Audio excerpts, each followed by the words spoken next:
গল্প প্রেম এসেছিল একবার। লেখক দেবল দেববর্মা। লোকের মুখে এখন শুনতে পাই পৃথিবীটা নাকি একটা পুঁচকে শহর হয়ে গেছে। এপাড়া থেকে ওপাড়া যাওয়ার মতো হাজার হাজার মাইল দূরের খবর নিমেষে চলে আসে।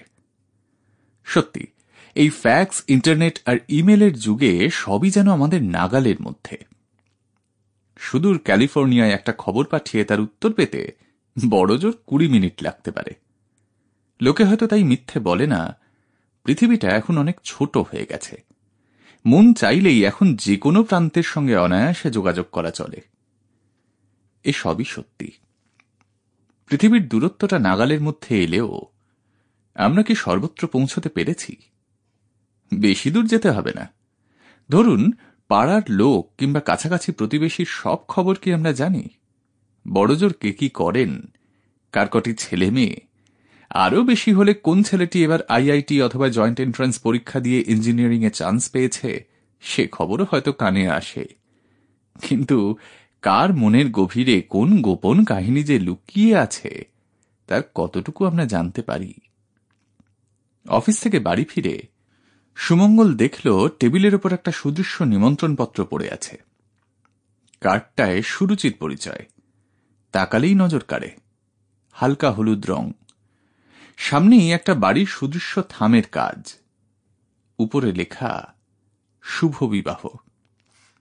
আর নিচের দিকে একপাশে যদিদং হৃদয়ং তব তদস্থ হৃদয়ং মম সযত্নে লেখা রয়েছে। চিঠিটা উল্টে পাল্টে দেখে সুমঙ্গল স্ত্রীকে উদ্দেশ্য করে বলল, ওগো, এই বিয়ের নেমন্তন্ন কে করে গেলেন? মাধবী, অর্থাৎ সুমঙ্গলের স্ত্রী, বাথরুমে গা ধুতে ব্যস্ত ছিল।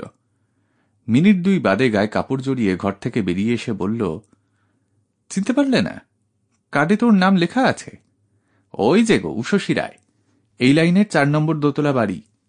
দিন রাত্রির একগুচ্ছের ছেলে মেয়ে টিউশন পড়তে আসে, দেখনি? অনেকের তো গাড়ি আছে। বড় রাস্তার মুখে গাড়িগুলো গাদাগাদি করে এক কোণে দাঁড়িয়ে থাকে। সুমঙ্গলের এতক্ষণে মনে পড়ল, হ্যাঁ, দোতলা বাড়িটায় বছর বছর স্নোসেম রং হয়। মালিকের অবস্থা ভালো, দেখলেই বোঝা যায়। কোন স্কুলে যেন ফিজিক্সের টিচার ভদ্রমহিলা। সায়েন্স সাবজেক্ট বলেই সারা বছর ধরে টিউশনির জোয়ার। কত ছেলে মেয়ে যে পড়তে আসে তার Sample complete. Ready to continue?